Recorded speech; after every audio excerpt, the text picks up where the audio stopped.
Well, what another great week in politics. I'm known for drinking a lot of tea. I've drunk a serious amount of tea this week. I can imagine. A serious amount of tea and a few late nights. But we got a big announcement to make, Craig, haven't we? We have, Marcus. Are you ready for it? Well, it's something we've been talking about all week, ever since, certainly since Thursday anyway. Yeah. And the big announcement is that effectively we are true Conservatives. It's true. And we're not going anywhere. Exactly. Not on May the 6th, not on May the 7th. We're not going anywhere. So just for the record, Marcus Jones, Craig Smith are Conservatives. We're not interested in reform and we're not interested in whatever they do. We're here to promote conservatism. I couldn't say it better myself. And really, really importantly from this week, before we get into our conversation, the true values of Conservatives have come through this week for me, and that united approach behind our volunteers and our membership. And that for me, if you ever wanted motivation of why we are in the Conservative Party, I've seen it in droves this week. Absolutely. And you can tell why, obviously, there's a lot of noise in the background today. Yeah. There's a lot of people here listening to us. And, the family has pulled together this week, particularly, around Sam Smith, our friend Sam Smith, who's had a real rough time of it this week. And, we are disappointed. We're just disappointed. Obviously, you and I, we know Rob really well. We've helped him. We've helped him campaign. Yep. And I feel personally aggrieved the way he's done it, but I do feel very much so for Sam, because Sam literally won him his seat. Oh, there's no doubt about it. And behind Sam, and Sam will be the first one to say to you, the team he's got, Keith Girling, The Office, Ronnie, etc., a campaign machine. So irrelevant to who will be the Reform MP today or in the future, they know there's a campaign machine there, and they need to be worried because it's no rolling over here. Mm-hmm. What they've actually done is united the team even more. They fired up the bellies, the fire in the bellies, and the support mechanism is around them. And I take my hat off to all of them this week for standing tall. I've said it a few times. They have stood tall this week, and they deserve a little round of applause. Yeah, well done, Team Newark. Team Newark. But let's talk about that disappointment and broken trust, because this isn't just an internal thing, but this is an external, have the viewpoint of politicians as well.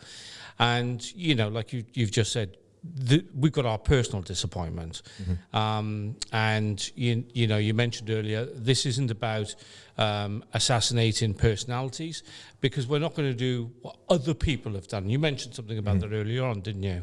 Well, that's right. There's ways of doing things. Obviously, we had Nazim Sohaili who left earlier in the week, and fair enough, he went. He's joined Reform. That's his decision. He's not in politics, or hasn't been for the last 12 months.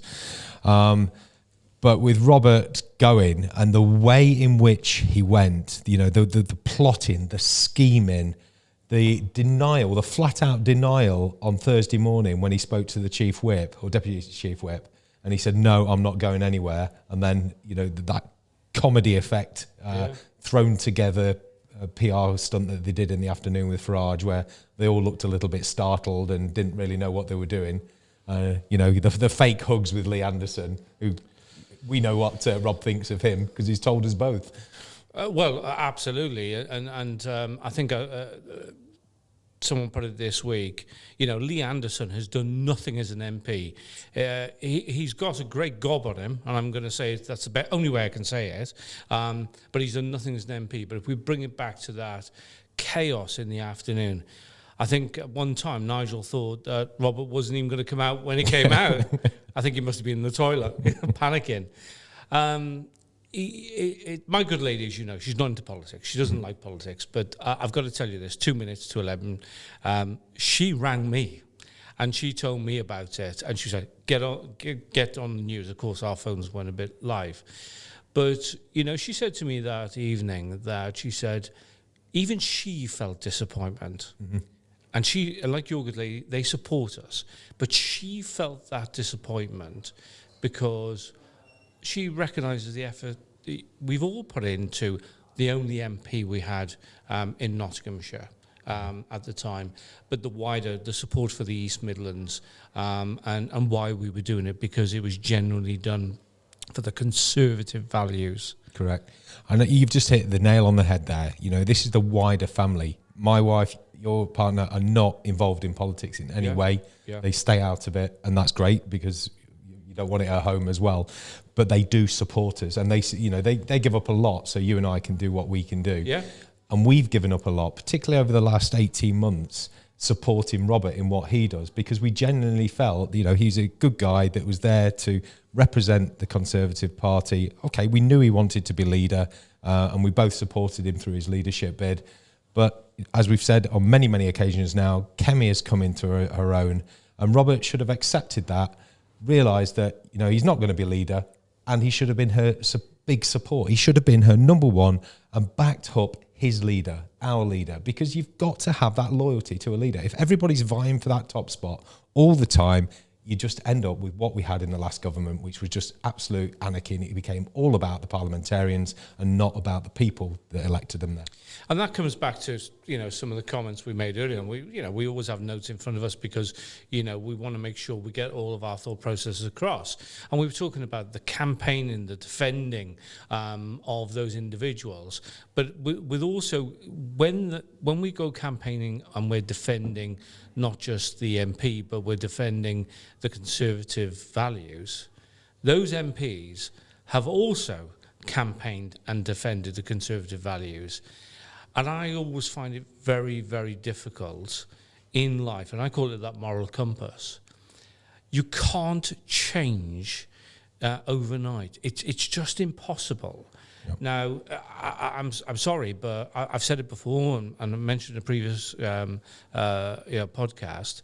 You never change your football team, and I know this isn't football, but it's that moral compass, and the moral compass is about putting our party policies out there. It's about supporting the leadership, but it's about making Great Britain great and forward thinking and being relevant.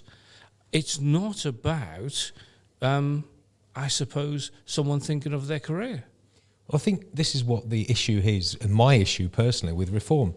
It's all about the individual. And that individual, for so long now, has been Nigel Farage. It is a cult. I've seen it at County Hall. If you look at any of our county councillors on the reform side, all they talk about is Nigel. It's Nigel this, Nigel that. We have to get Nigel into power. It is a one-man fan club. But unfortunately, what we've now got for them, rather unfortunately, is they've now got all these different characters that they're not going to sit back and let Nigel run over them. Robert Jenrick now wants to be leader of reform. That's not mince words. 100%. He failed against Kemi. He failed to win over the people in the Conservative Party. And now he's in reform. Do you think he's just going to lie there? No, he's going to cause them major, major grief. So watch his space on that one. Well, I wonder. To be honest, I'm sure that was Ben Bradley's approach to go and be the leader in 5 years as well. So it's going to be a fight between each other. But again, there was a few words we used earlier, and we used ambition without a moral compass. Yeah. Ambition without a moral compass. And there's nothing wrong with ambition in politics, in life in general. Yeah. I'm ambitious, you're ambitious. It defines, as get up and goers. We go out there, we movers and shakers, we change things. Yeah. The problem is you've got to have those morals in place, and you've got to have a rule book. Yep. And Robert this week has not followed that rule book. He's not showed his conservatism. He has preached for 30 years about conservative values. And in one day, when he gets found out, because that's what he was found out. He was plotting, he was trying to destabilise. But the unforgivable bit for me is the way in which he had planned it to happen, that it would be this big fanfare, he would come out with all these things and try and destroy the Conservative Party, the very party that's given him his career. Because let's face it, without it, he wouldn't be. No, he wouldn't be anything. And I think this comes back down to what we've talked about the way it was done. And we can talk about what Robert did, But let me talk to you about what Kemi did. I have to say, I watched that video a minute after it was put out. I'm in leadership. I run a business. You run a business. We lead people. That was a sign of true leadership. I think the video was done at 6:10 in the morning. True leadership, cut through, and it united everybody in the region, because everybody that I spoke to, and I spoke to hundreds of people on Thursday. Yeah, me too. My phone bill is going to be hilarious. But I spoke to hundreds of people on Thursday, and there was that emotional feeling. But the one thing that came out of it, and if there's one message for Kemi to hear from this podcast, Kemi, I'll tell you now that your message meant the world to the members and the volunteers on the ground, and it cut through. It really did. I mean, as you know, I'm ex-military, and when you go to military school and everything like that, you're told to read a book. It's called The Art of War by Sun Tzu. It's a very old, ancient book. I'll read the book. But it gives you a strategy for war. And she took a article and script straight out of that. She cut her enemy off at the knees straight away. And that enemy is not an individual. It's somebody who's attacking our Conservative Party. And he'd planned to attack our Conservative Party. She cut him off at the knees, totally defanged him. And the timing was perfect. 11 o'clock, the same time that Mr. Farage was unveiling his Scotland head of Scotland candidacy. Nobody knows who he is now, because it totally got rid of that. And you could see it. You could see it in Farage's face. Obviously, he was getting the texts whilst he was doing a live vid. Brilliant. Well played, Kemi. Well played. And Brilliant. I think that, for me, is why we're doing this podcast today. And I must say, in the lovely premises of 7 Restaurant, once again, and we've had a really good breakfast. We have had a good breakfast. Yeah, we've really good breakfast. You only got one sausage? Yeah, you're the other. Yeah, but it was really good, and I must thank them, because they're great supporters of ours. But, when you look at that, the whole day, whatever transpired on the day, everything fell back to that video that she'd put out. She didn't need to do anymore. The message cut through, it was clear, and it disrupted. If I use the enemy, it's probably a strong word. It disrupted an organisation. Well, it's a limited company. Yeah. And what it also did was the way she did it. She, like you say, she recorded it at 6 o'clock in the morning, but she gave him the opportunity to come clean. And this says a lot about the character, because at the end of the day, everything is defined by our character. Correct. We have to look in the mirror. Am I a good person? Am I doing this for the right reasons? Yeah. And what happened, she gave him the opportunity to come out to say, okay, hands up, I've been caught. I'm really sorry, blah, blah, blah, or whatever. And, even then go to reform if that's what he wanted to do. Yep. He flatly denied it to the Chief Whip, flatly denied what he was doing. And then only a few hours later. So that to me says a lot about the person. It also tells a lot about his ego as well. He was caught out lying, and he doesn't have the ability or the self-worth to come clean. And that's what hurts me more than anything. I think the other side of it, and we've seen many people, they decided to go to other parties. I say many people, a couple actually, 1 or 2, not many. But we've seen a couple of people who've gone over. We've mentioned Ben Bradley. And you try to be respectful, but you can only reflect what's in front of you. And we're trying to be very respectful in this. As you say, you and I know Rob. But the one thing you don't do, you do not try and slice, and I mean it is slice, people that are, your fellow colleagues, and people that we know who are good people. I mean, Mel Stride. Mel is one of the most inoffensive people in the world. He's brought out great policies. I remember a party conference, I went up to him when he talked about the young people initiatives. And I shook his hand and I said, Mel, that's so on the page I'm on about, bringing it from the shop floor to the front door, to help people. And Priti Patel is formidable. She is formidable. You know her better than me. Yep. And I just, that's not the way to do business. It's not. And, like you say, to attack colleagues that you've worked with closely for a number of years, and to the fact that you were in government with them only 2 years ago, sitting around the table making these decisions that you're now slating and saying, Britain is broken. Well, it's broken because the previous government made a lot of these decisions, to which Kemi, for the first year, put her hands up and said, yeah, we made crap decisions, but this is a renewed party. We're changing. So all this Britain is broken and there's no way back, this, that and the other. Well, there's not if you carry on down the same track as the previous government did.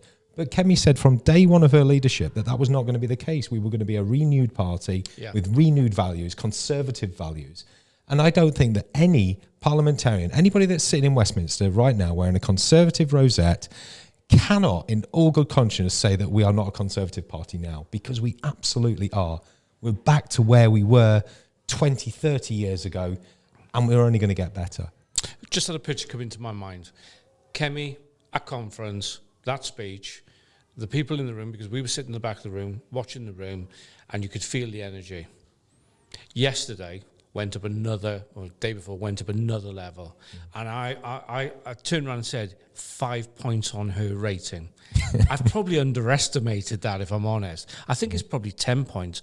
But what does this say about Reform and their politics today, and the way they're trying to cobble, and that's the only way you could put it, misfits in some areas, because, you know what, on the lower level, there are some misfits that they're brought into the party, and I'm quite happy to put that out in the public. But what does it say about Reform and their politics today? We know, because we've listened to conversations where Nigel has turned around and said, you know, we're not ready for government, we need experienced parliamentarians in. And it's always been his plan to poach Conservatives to become his next cabinet or whatever. Well, all that is he's making Conservatives Mark II. But it's not what Kemi's trying to do, which is to renew the party and bring new Conservatives in with guided experience. Yeah. What they're doing is they're getting the people, the very people, like I just said, that were around the table 2, 3, 4 years ago that caused a lot of the issues. Yeah. And, you know, if you look at two different defections here, so we look at Danny when he went. I mean, I like Danny. I got to know him well during the GE campaign. And he was articulate. He didn't call his previous party names. He didn't slag off anybody. Quietly done. He was very, very respectful. And to that, you know, he's a member of Reform now and one of their senior guys, but I've still got respect for him. Mm. I lost all respect for Robert on Thursday during his speech because he didn't follow that lead. He went against people that he was friends with or colleagues with. You're not going to be friends with everybody in your party. Of course you're not. Of course not. Any group of people is going to have. We know that. So, you want to hear what I call you, or rather, what my wife calls you. Yeah.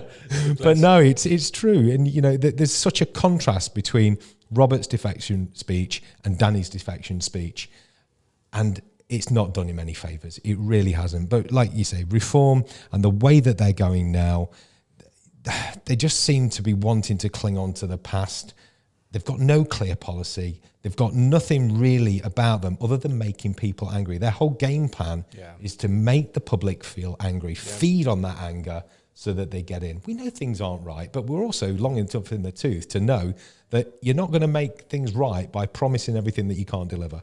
They want to regurgitate the anger of Brexit, and that is dangerous. Well, now they've got a Remainer in their ranks. Oh, yeah, that's a point, isn't it? But, you know, have you ever seen the label on recycled furniture? Go on. It says, once used and abused. But, you know, when you buy new furniture, you get a warranty with it. It's new, yeah. And, okay, we're talking about furniture, but it feels like Reform are just moving the chairs on the Titanic around, deck chairs or whatever they say. That's exactly what they're doing. Some of them are really old. Well, they've now got 7 ex-MPs that are in there. I think it's something like 30-odd senior ex-Tories now part of Reform. And, you know, if you're considering voting Reform at the next local elections in May or, certainly the next general election, I just want you to consider this when you're thinking about this. The Reform have spent the last 2 years slating the Conservatives. We're dead. We're atrocious. We've caused all these problems. And yet they're inviting these people into their party, the very same people. So if you want voting Reform because you want change, you're going to be bitterly disappointed at it. Absolutely bitterly disappointed. Yeah, and they're not the party of business. They're not the party of farmers. They're not the party of fairness, even though they keep saying it, because otherwise they would come out and say the child cap Yeah, and what are they doing? They're being socialists. Absolutely. Yeah, they are backing Labour on the child cap because they're trying to win Reform Labour voters. And that's just not the way it's going to be. But let's do the other side of it. What are we doing as Conservatives? We're the party of businesses. We're the party of pub owners. We're the party of hoteliers. We're the party of the people who get up at 6 a.m, get in their car or get on the bus and working people, which Labour can't define. We are the party of those people because we are those people. And that, for me, is why the Conservative Party is united and it's very strong and it is behind Kemi. Yeah. I've lost count of the amounts of time in the last 2 years that I've been up to Nottingham and Derby and places like that, and you have as well, out campaigning. And fair dues, Robert came out to help me during last year's campaign. Conservative principles. He stood there next to me on doorsteps telling people not to vote to Reform because I was the best candidate for that area and I would work it and I was a Conservative. And he said that to members within my division. You know, we've been out, we continue to go out as a family. We go out and support one another. Reform don't do that. Yeah. Reform talk about Nigel, constantly talk about Nigel. Reform is a cult, without absolute doubt. Reform is a cult centred around one guy. And what's going to happen, because if Reform, and I do say if, because I don't think it's going to happen, certainly not what we've seen happen in the Conservative Party the last 6-7 months, you know, if they were to win the general election and Nigel Farage becomes the next Prime Minister, can you imagine him being so constricted that he can't go here and he can't do that and he can't swan off to America every 5 minutes and invest in God? It's not going to happen. So he's going to go very, very quickly. He'll be a very short-lived Prime Minister. And then what you're going to have is an absolute bun fight between, you know, Robert, Lee Anderson, Ben Bradley, all ex-Conservatives, all people that caused most of the problems because they were in government at the time, then fighting for the top spot. So all that fighting we saw, and I'm ashamed as a Conservative that it happened within our party, you know, all that fighting that we saw 2-3 years ago is just going to happen within the Reform Party as well. And good riddance. Yeah, good riddance, absolutely good riddance. And we've got a great question that we put to ourselves earlier, which is what does renewal actually mean and look like? But you know what, to a degree, and there's something that I'm going to say at the beginning of this, coming back to you, renewal now means that we're not hanging on to the tailcoats of the past because they truly got it wrong. Yeah. Kemi's vision is really, really clear, more clearer today than it's ever been, because renewal is about taking fresh minds, fresh people, fresh ideas, not beholden to the past and anchored down by that chaos. Mm-hmm. And renewal is literally that. It is starting from that base, and she's worked up, and the level she's at now, she's overtaken Nigel Farage in the polls as the leader's view with the public of who's got the strength, who's got the stamina, you know. So for me, that's really come through. And I think that's going to be seen in the candidates that are going to come through, because it's about bringing people from not the traditional way, but other ways. Business people, community people, people who truly care, and they're not going to care just about their own ambitions. What does renewal look like to you? Exactly what you've just said. We both run businesses. And a successful business runs when there's a mission at hand. You've got to write your mission statement, your vision statement, and everything else like that. What we've seen in previous Conservative governments is everybody on their own mission. And Robert was certainly one of those. You know, they were all vying for that top spot. They were all going off at tangents, doing different things because they all wanted the top job. Good leadership doesn't look like that. Good leadership sits back, considers what's happened, reviews it, and then plans what's going to happen next. Yep. And that's exactly what Kemi's done over the last 12 months. She's looked at where we were, looked at what needs to improve, looked what needs to change. And I think, like you said, it's going to change with the new candidates that we get back in. Sure, we want some of the old MPs back. Some of them are very, very experienced, very good people. But we also need a lot of new candidates coming in with fresh ideas. But those candidates need to sign up to the mission. Yep. If they're not prepared to be a proper Conservative with Conservative values, then they shouldn't stand as a Conservative. That's going to lead me on to something in a minute. My big bugbear, and I'm an elected official at County Council. Which is not going to happen, but if I was to change parties, I would solemnly declare, if that happened, I would call a by-election, because people vote for me as an individual, but also vote for the principles on which I stand, which is the colour of the rosette. Right. And everybody that stands for a political party and gets elected, no matter what stripe you are, you should have there should be a firm contract in place that if you change parties, you should put it back to the people to see if you've still got a mandate. I couldn't have said it better myself. What I will say, and I'll come back to signing up to the renewal contract. I'll call it a contract because it is a contract.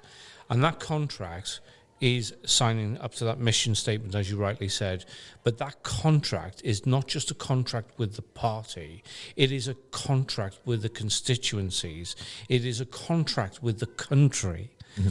So for me, the Conservative movement today is signing up to this contract. And, I'm signed up to it. I know you're signed up to it. Yep. And especially from the last few days, if Reform thought that they were going to be destructive or destroy, they've done the opposite. Yep. They've united and they fired up conservatism even more. So we you just talked there about the trust and signing up. We just talked about the signing up to this mandate, and it isn't just, as we mentioned, it isn't just with the party. It's signing up to the leadership. It's signing up to the country. It's signing up to your constituencies, and that is just how it has to be. And every candidate that goes forward to whatever association or whatever constituency, they have to demonstrate that. They have to demonstrate that belief. Because for me, that is how we're going to win the next election, that belief mechanism, and demonstrating that purpose through policy. Absolutely. And there's another word that we need to use as well today, and that is discipline. Yeah. We need discipline within our party, because no organisation, whether it's a car automotive industry, whether it's the health and leisure industry, or whether it's a political party, no organisation works without discipline. And that's something that we've lacked for a long time now. Kemi has brought that back. She came out showing her colours on Thursday morning, showing true party discipline. You cross me, you're out. There's a phrase I have, and it's called punch it on the nose. She punched it on the nose. She certainly did. Kemi, well done. Shall we have a cup of tea? I think we'll have a pint. Excellent.